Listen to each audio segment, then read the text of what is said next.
Chat, I just woke up in this world, cold, alone. But it's okay because 2 hours ago, Limbus Company dropped the skill descriptions. No numbers, but skill descriptions for Bygone Days, Teth Ego for Ishmael, as well as the ID Deyvat, North Section 3rd Rodya. The skill descriptions all there. So we're going to go through them, react them a little bit here, and break them down slightly, at least to give you an idea of what they can have to offer. Yeah, I apologize. I did wake up just like 4 minutes ago, so we're kind of just rolling out of bed. But let's go ahead and take a look at the Ishmael one first, and the Rodya one after.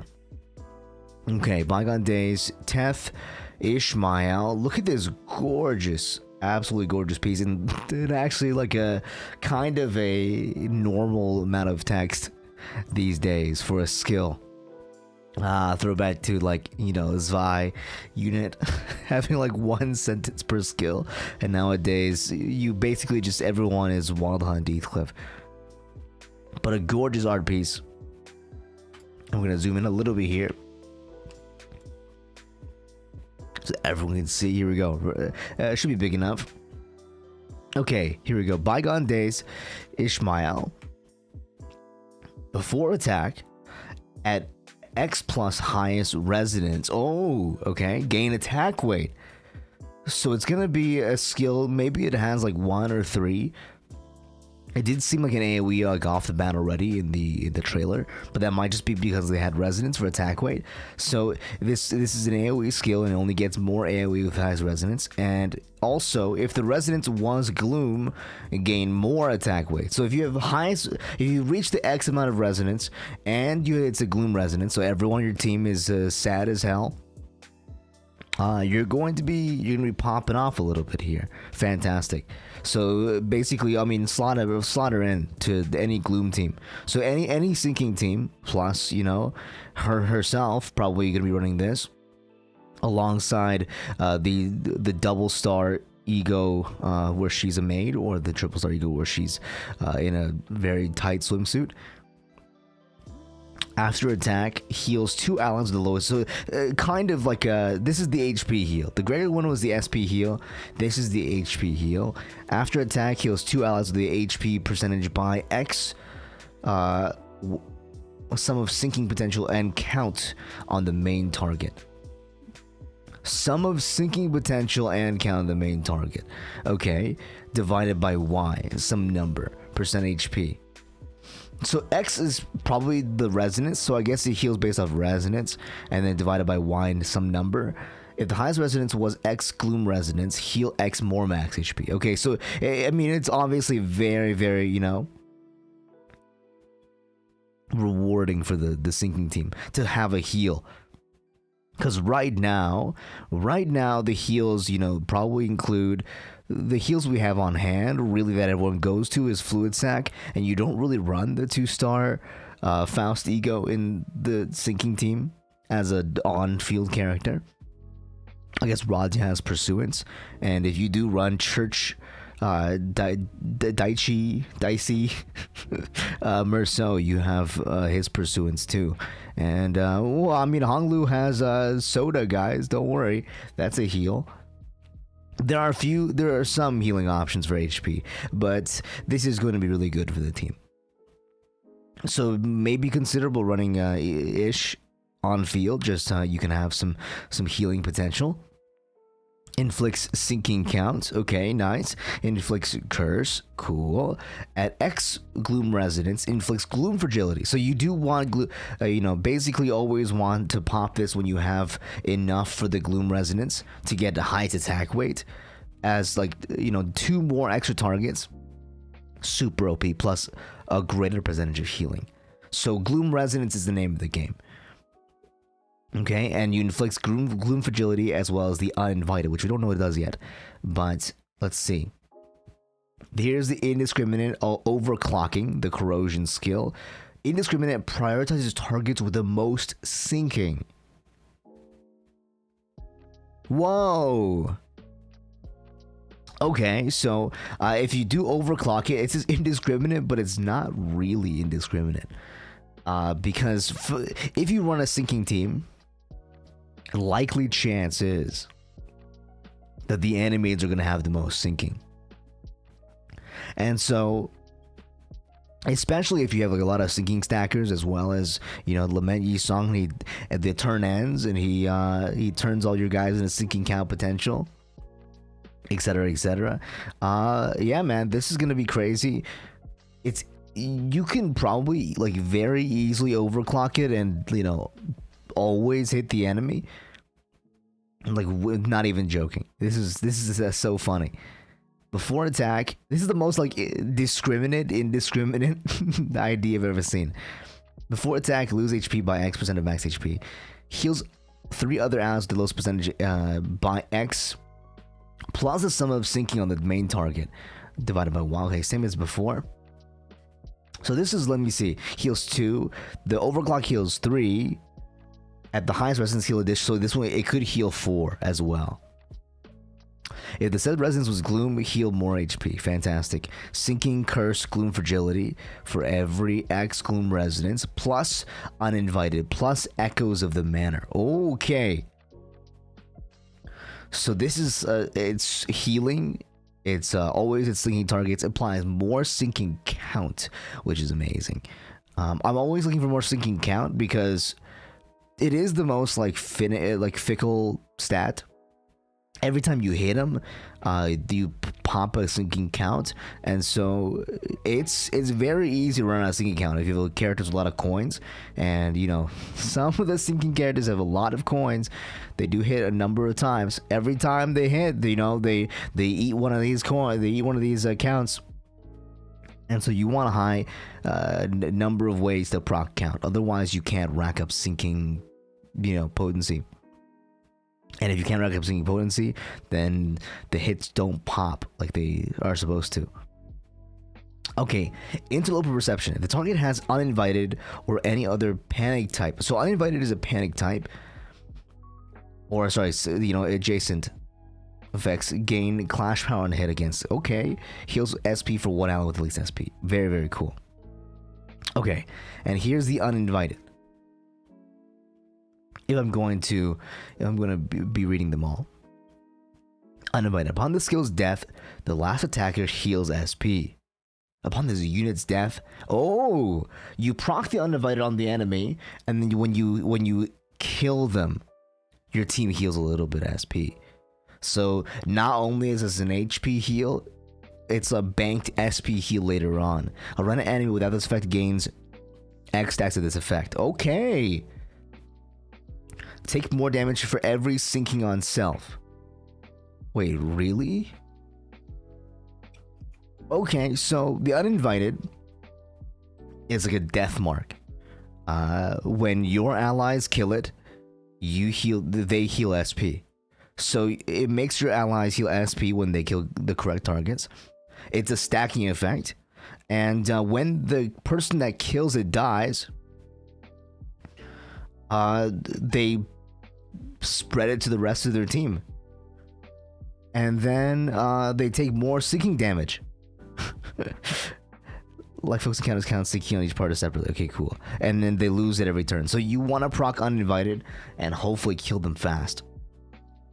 Right? In order to really benefit. So there's 2 characters with these other one, Echoes of the Manor, which is, I believe, the Faust and the Autis one. Echoes of the Manor, I don't actually remember what it says. Let me go ahead and I remember exactly what it says. Okay, here it is. Echoes of the Manor, 50% chance to gain sinking count when gaining sinking potency or count from skills or coins. Okay. Changes panic type to Echoes of the Manor. When this unit panics, inflicts 2 Echoes of the Manor to 2 random allies. Okay, cool. So Echoes of the Manor basically inflicts more count, which is good to hear for me. And when they panic, they give their allies echoes. So everyone echoes in the enemy team. You give them to one person, you make them panic, which is very easy for a sinking team because you just proc the sinking and they lose SP like insanely fast. And then, you know, they panic, they spread it. So it's a lot of spreading of bad vibes from the uninvited, as well as Echoes of the Manor. And also Gloom Fragility makes it so they take crazy Gloom damage, which is also very synergy with proccing of sinking damage. But overall, yeah, super solid Teth Eco. Wow. Honestly, dude, I mean, this is a cool little toy, and might put Ishmael onto my teams for, like, as a sixth seater, just to have this ego, because it is very good. Applies sinking counts, applies curse, applies gloom fragility for big pop, applies, you know, it's a huge AoE, also a huge heal, and you can overclock it basically with no worry, because all the enemies are going to have so much sinking that they're always going to be hit first. But yes, this is very solid. Very solid. Maybe this will teach people to use the corrosion more. And also, you don't have to be afraid. If you do, like, you know, banish, if you do end up hitting like minus 45 and you do corrode this skill, chances are, you know, it's not really going to be a big deal. But yeah, here we go. Next one is the Rodya. This one is a 2-pager. Chat, I'm sorry. This cutie is a 2-pager. Rodya, you just couldn't stay away, because I see 2 different counters. That's new. 2 different event skills. Here we go. Let me zoom in here so we can see Rodya from Deyvat Association. The first of your kind, actually. The first time we're seeing one. In lore, I don't think Library of Arena had any Deyvat Association. This might be the first time we're seeing Deyvat up close and personal. But here we go. Here is the It comes with like an Inspector Gadget suitcase. It is Lust. It is Wrath. It is Gluttony. Ooh, okay, makes sense. It is a Rupture ID, as predicted by us in the previous video. First of her kind. She's gonna be a Rupture monster, isn't she? Gain coin power for every X courier trunk on self.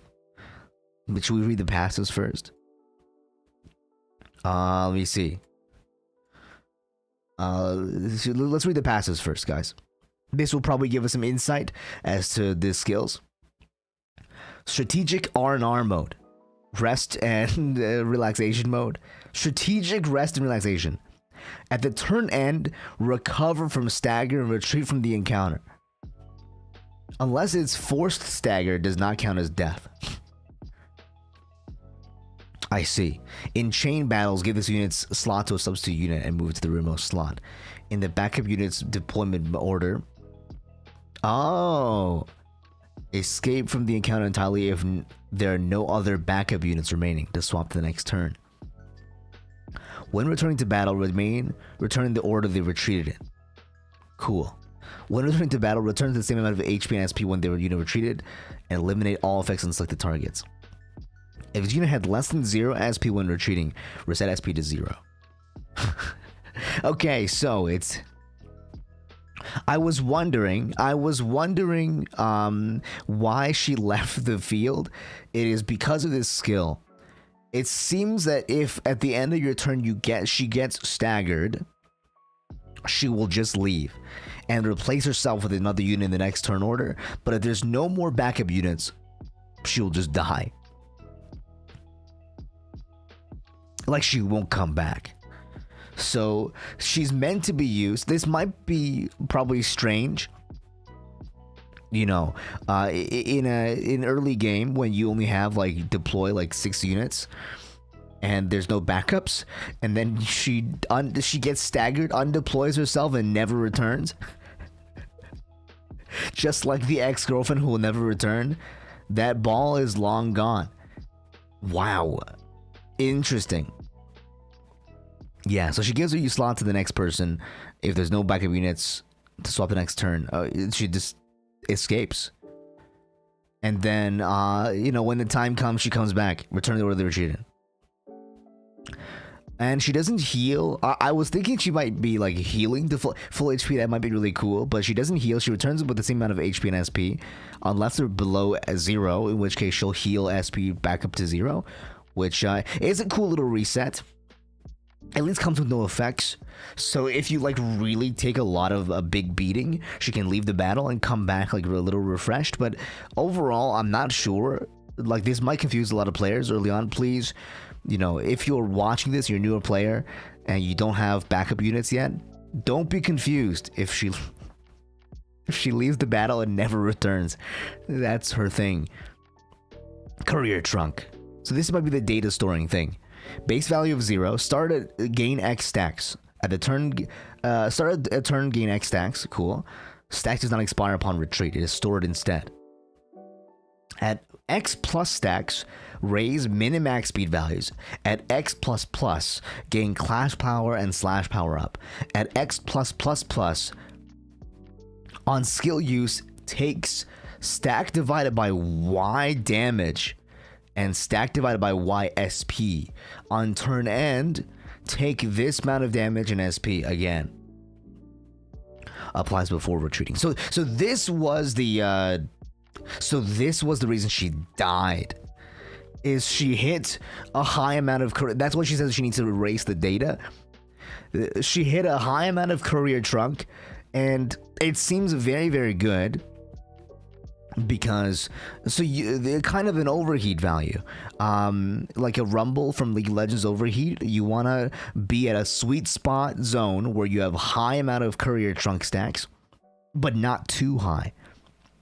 I don't know what the number is going to be, but you're going to gain stacks per turn, so you're going to always be ramping up very, very easily. And then at X plus plus stacks, whatever the number is, you're going to have max speed value increased, as well as clash power and slash power up. So you're going to be a clashing monster, plus you're going to do some crazy damage. So very, very solid overall self-buffer by yourself, very self-sufficient.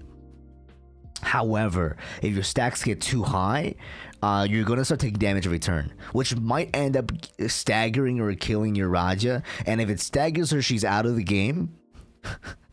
And if it kills her, she's dead. So this is a very cool character. I'm actually very excited to use her, even though it might seem a little complicated. I think a character with a little bit of like give and take, because she seems like she could be very, very strong, and because her character is very, very finicky and also kind of dangerous to use, like risky to use. Probably the biggest casino character I've seen. I mean, out of all the characters in the game. But yeah, man, super, super cool. So you want to reach this middle area with the slash power and clash power up, and then trying to avoid getting too high. I'm assuming there's going to be something that allows her to erase the data and like lower her stacks, because she gains stacks passively every turn as well. And I'm sure some skills will give her stacks. So let's take a look. Now we know. So this is the power stacks. Courier trunk, decay knife. Gain coin power for every X courier trunk. So it'd be like every 4, gain like 1 coin power on self for every Y rupture or for every Y rupture on target. Oh. So she can gain coin power either stacking high courier trunk or hitting someone with high rupture. If the target has X rupture and Y rupture count, this skill does not consume target's rupture count on hit, but does not inflict rupture with the skill's on hit effect. Oh, that's really cool. So at a certain value, if the rupture and rupture count is high enough, then you just get a free rupture pop. Instead of increasing rupture, instead of inflicting rupture with your second hit, it will just be like a free rupture pop. So it's kind of like a rupture version of a free, like a free tremor burst. You get a free pop with the rupture damage, and it doesn't consume the target's rupture count. That's really, really sick. Gain courier trunk on hit. At X minus courier trunk on self, gain additional courier. So if you're below a certain value, you just like rack up courier trunk very, very fast. So this is your daily driver skill. You get 3 of these because it's your S1. Very 2-hitter, reliable way to gain career chunk fast, and also reliable way to pop rupture without worrying about the count. You know, if it's high enough, obviously. Very, very cool skill. Next one is the Wrath skill, 3 coins. Deal more damage for every career chunk on self. Gain coin power for every X on self or rupture on target. So same as the first one, except now also gains more damage. So this skill, till you get 2 of these, it's the 3-pronged attack, does crazy damage if, you know, you have a high career chunk.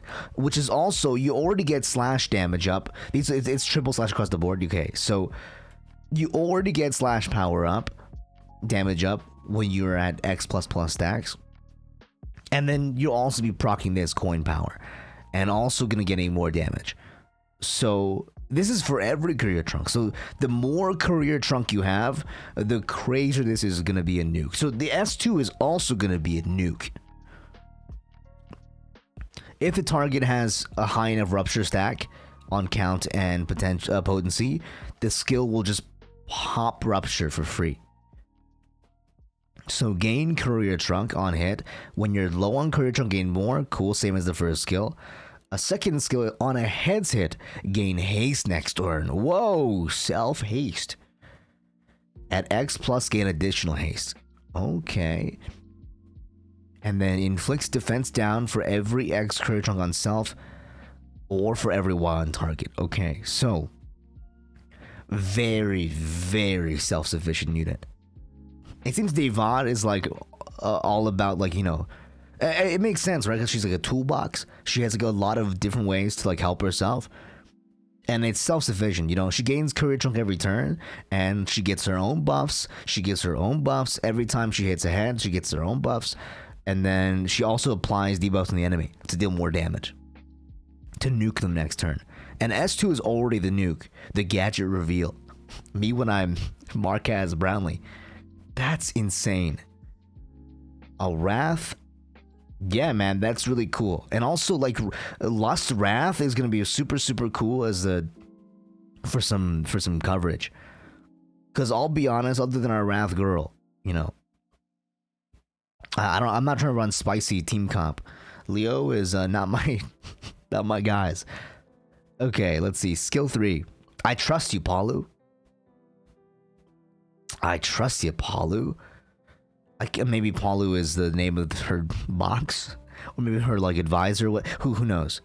Do more damage to every X career trunk on self. We don't have the lore yet. But once we read the lore, we'll understand. Gain coin power for every X career trunk on self. Every Y eruption. So this is the same as well. So this is the same as. So she has 2 different nukes. She actually has 3 nuke skills. S2. 2 S2s and 1 S3, all nuke crazy when you have high career chunk count. Also pops for free. Oh, and this last line is new as well. Instead, reuse count on its... Okay. This skill does not inflict rupture count with its on-hit effects. Instead, reuses its last coin.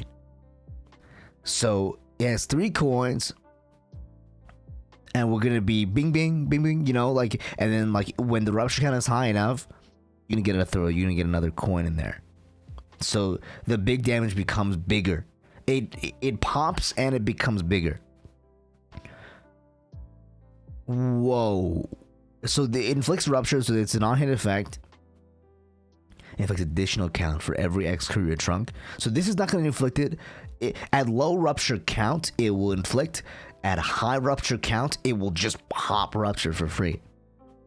And preserve your rupture stacks. Like no harm, no foul.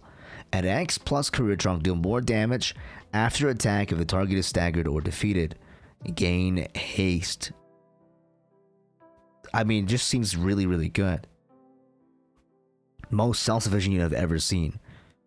Deal more damage. You just deal more damage, and then deal more damage, and then deal more damage. And also you're gonna go first because you gain maximum speed. So you're gonna go first, you're gonna hit hard, I mean, if you lose, it's your fault.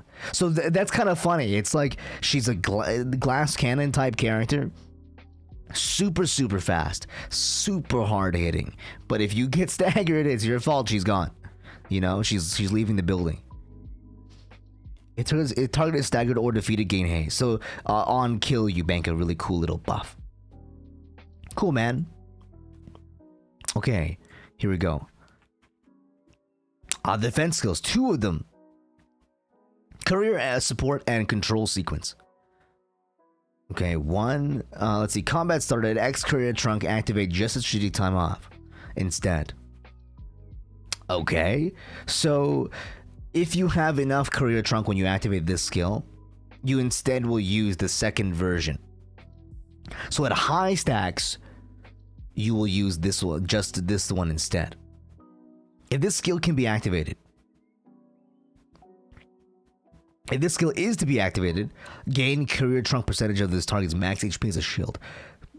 Gonna be like a church boys unite again, with when the Rodya defends and gains like 70 billion HP shield.